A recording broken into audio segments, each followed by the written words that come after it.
Olá, meus lindosos e minhas lindosas, sejam bem-vindos ao meu canal, sejam bem-vindos ao meu vídeo.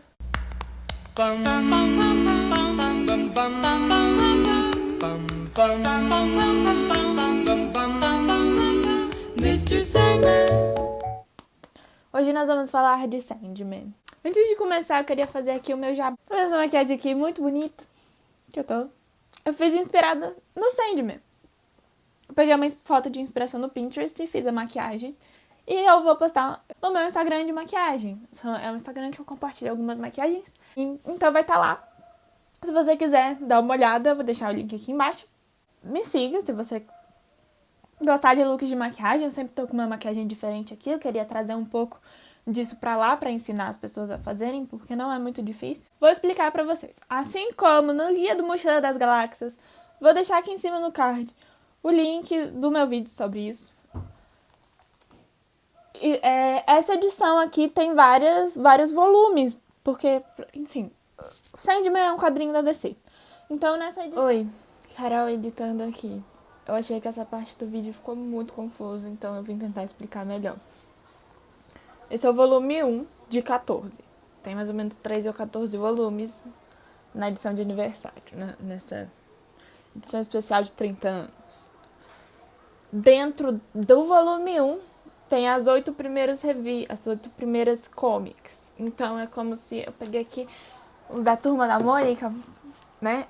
As 8 primeiras que eu tenho. É como se eles pegassem as 8 primeiras histórias aqui e colocassem numa edição só.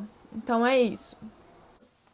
Se eu for fazer um vídeo com todos os 8 volumes, vai ficar muito grande. Então, esse vídeo vai ser só da primeira edição. E aí eu trago as outras edições nos próximos livros. Sim, estamos dando uma pausa em As Crônicas de Nárnia, porque eu cansei de ler As Crônicas de Nárnia e não tô conseguindo ler Príncipe Cáspia, então Sandman. Outro aviso, esse vídeo vai conter vários spoilers da história. Então, se você não quer receber nenhum spoiler e você não leu, não tem... Tenho 2 opções pra vocês. Pra você. A primeira, são 2 vídeos. O primeiro vídeo é em inglês. É uma pessoa lendo todo esse volume, as 8 histórias, em inglês. Ele faz uma voz pra cada personagem e ele lê a história certinho. Com as imagens e tudo mais, você não perde nada, basicamente, da história.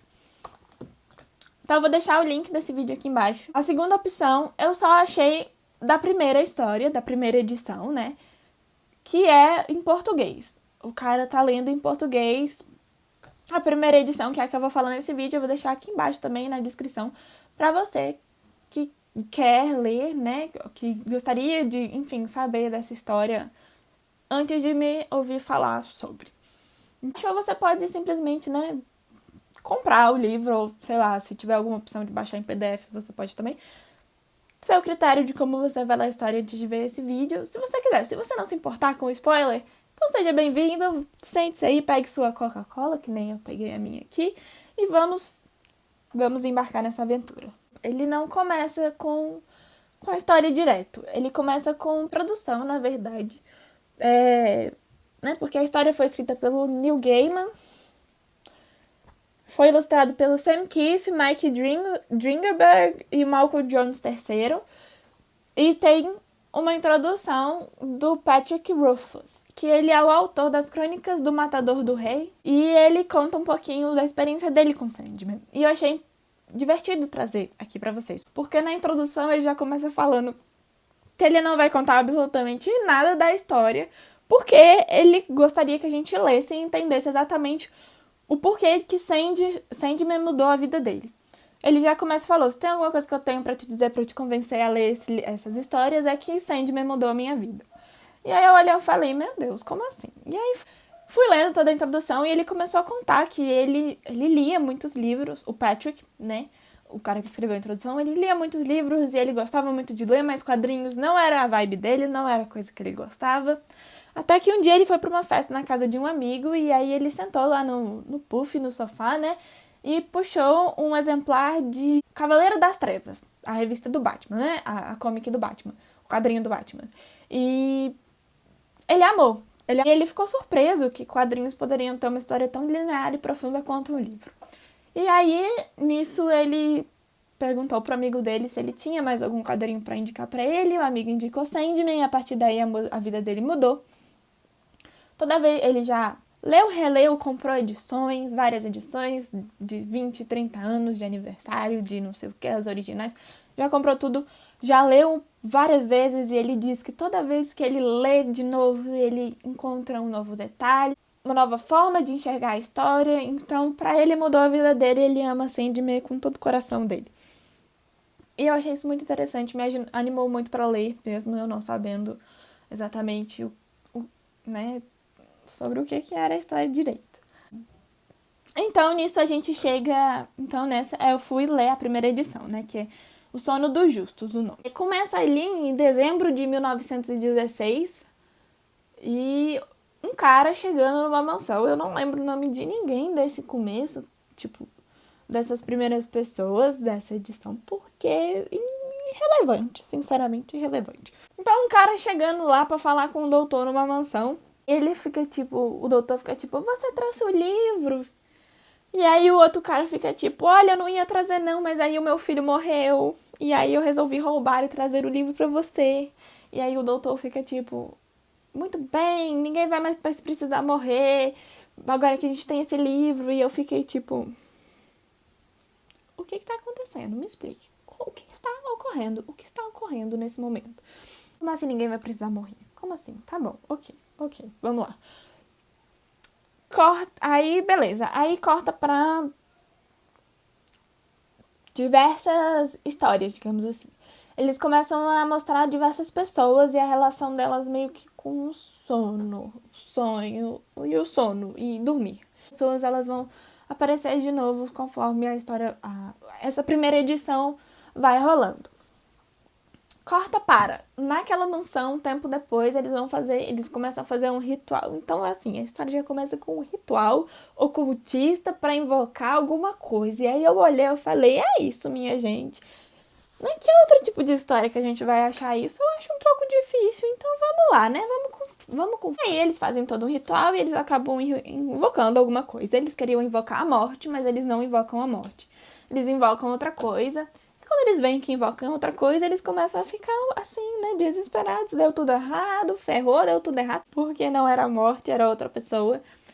E eles resolveram trancar essa pessoa, né, esse outro ser, dentro de um círculo lá, né, tipo um círculo. E aí eles só iam conseguir ser libertados se eles quebrassem o círculo.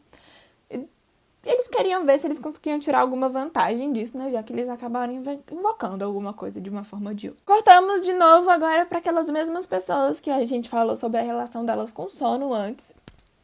E dois efeitos que acontecem.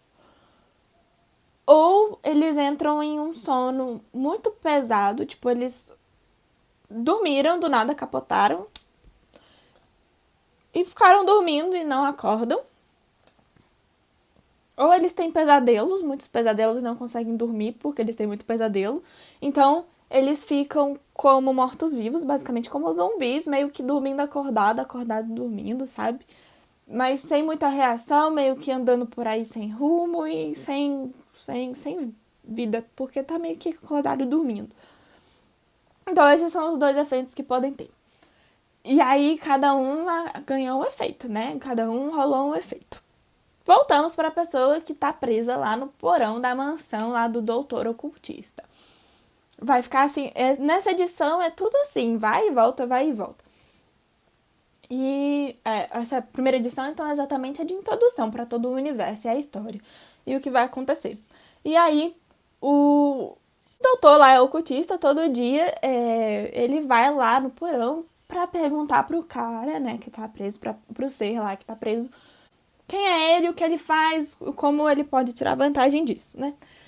E ele nunca responde, o ser nunca responde. Tudo que, quando a gente vê as coisas do ponto de vista dele, a gente vê, ele tem os balãozinhos de diálogo preto, né? E é sempre, na verdade, é o pensamento dele nesse caso. E é sempre ele falando, ele pensando, vingança, espera. Eu vou ter minha vingança, então só vou esperar. Não vou falar nada, vou esperar. E ele ficou preso por volta de 70 anos, se eu não me engano. Então esse doutor morreu e o filho dele pegou o lugar dele. Então a gente vai vendo esse tempo passando. A gente vê o cara envelhecendo e a gente vê aquelas pessoas que estão meio que numa maldição de sono também. Elas estão meio que paradas no tempo porque elas estão dormindo o tempo todo. Lá da casa do cara, o doutor estranho lá morreu, o doutor ocultista morreu. E o filho dele, né, levou, meio que pegou e foi pro lugar dele. Então ele virou meio que o líder de tudo. Eu acho que o nome dele era Alexander, um negócio assim. Vou chamar ele de Alexander. Virou lá meio que o líder de tudo. Então ele também ia toda noite lá pro porão perguntar e tudo mais. E, enfim, ele acabou entrando numa vida cheia de drogas e orgias e, enfim. No final das contas, né, se passaram mais ou menos 70 anos do cara preso lá na mansão e tal. E aí, um dia, quando o Alexander já tá bem velho, ele tá numa cadeira de rodas e ele vai lá embaixo pra interrogar o cara de novo. Ele não vai soltar, né? É óbvio que ele não vai soltar aquele ser que eles invocaram. E aí, quando ele foi se virar pra sair, a cadeira de roda deles acaba quebrando o círculo. E nisso que quebra o círculo, finalmente, aquele ser pode ser libertado. Então, aquele ser, ele finge que ele caiu. E os guardas ficaram, né, foram tentar olhar o que era. E ele consegue entrar dentro do sonho de um dos guardas. Ele consegue pegar, ele tava sonhando lá com, tipo, um futevôlei na praia, um negócio assim. Ele consegue pegar a areia, colocar o guarda pra dormir. E ele explode lá, o lugar que ele tava. E ele consegue, finalmente, fugir do cativeiro dele, né? Nisso ele começa a viajar nos sonhos das pessoas e a gente entende, né, que aquele ser que eles invocaram e prenderam não era a morte realmente, era o sonho, era Morfeu ou Sandman. Sandman porque ele tem as areinhas do sonho, né, que ele lança nas pessoas e elas dormem. E aí ele vai dentro dos sonhos das pessoas para tentar recuperar um pouco de força.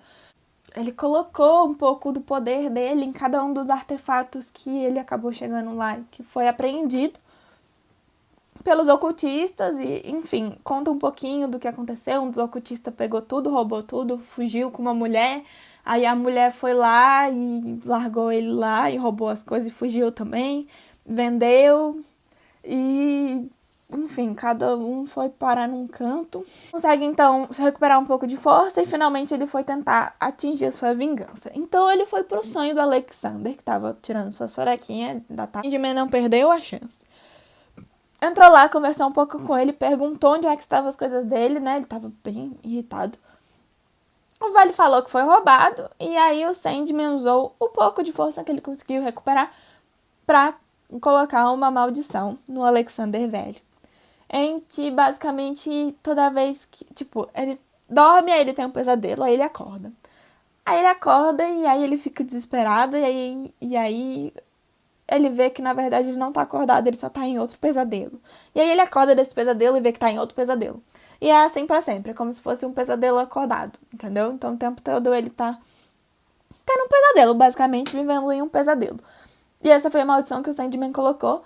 E aí ele sai, ele percebe, né, primeiro que, enfim, a vingança dele ele não vai ter, porque a pessoa que encarcerou ele, né, já morreu, que é o pai do Alexander, o doutor ocultista lá. E o que ele faz? Ele então vai atrás dos seus artefatos, que, né, é o rubi, as areinhas, né, o saco de areia e esse capacete aqui, que parece um negócio meio daquele filme Alien, sei lá. Então, é isso. E aí acaba o fim, esse é o fim da primeira edição, O Sono dos Justos. Ah, e quando ele é libertado, eu esqueci de comentar isso, as pessoas acordam. Finalmente elas acordam e elas voltam ao seu estado comum. E a primeira edição, eu confesso que quando começou eu fiquei bem confusa. No começo eu não estava entendendo nada. E no final eu dei uma entendida melhor. Mas eu só fui entender mesmo o que estava acontecendo a partir das próximas edições. Né? A partir das próximas histórias. Eu gostei muito da história mesmo. Meio confusa, como eu falei, mas atiça a curiosidade para você continuar lendo, para saber o que exatamente o que está acontecendo, se ele vai conseguir achar todas essas coisas. E quem é divertido, tem um traço muito bonito, tem uma história cativante. E todas as imagens, elas falam por si só também. Eu gosto que o balão de fala do Sandman é preto, porque ele é meio emo, ele é meio gótico, meio emo ali. Fantástico, maravilhoso. Recomendo muito, se você é fã de quadrinho, leia Sandman, falam que é um dos melhores quadrinhos, né, que tem. Realmente, se você gosta de quadrinho, eu recomendo. Eu não sou uma pessoa que lê muito quadrinho, mas eu recomendo. A Netflix vai lançar uma série do Sandman. Parece que já tá em produção aí, parece que já escolheram até os atores. Eu não vi muita coisa sobre isso. Se inscreva no canal se você gostou. Me siga no Instagram de maquiagem, de novo. Deixo aqui meu jabazinho. Se você gostou da maquiagem, me siga lá. Me siga no Twitter, que eu tô tentando interagir mais com as pessoas. Tô tentando colocar mais lá. Perguntar o que vocês gostariam de ver aqui no canal. Comentem se vocês gostariam de ver alguma coisa específica aqui no canal. Compartilhem com os amigos que gostam da DC, de quadrinhos, de livros. De maquiagem, enfim. Eu vejo vocês no próximo vídeo, que se Deus quiser sai semana que vem. Um beijo e até a próxima.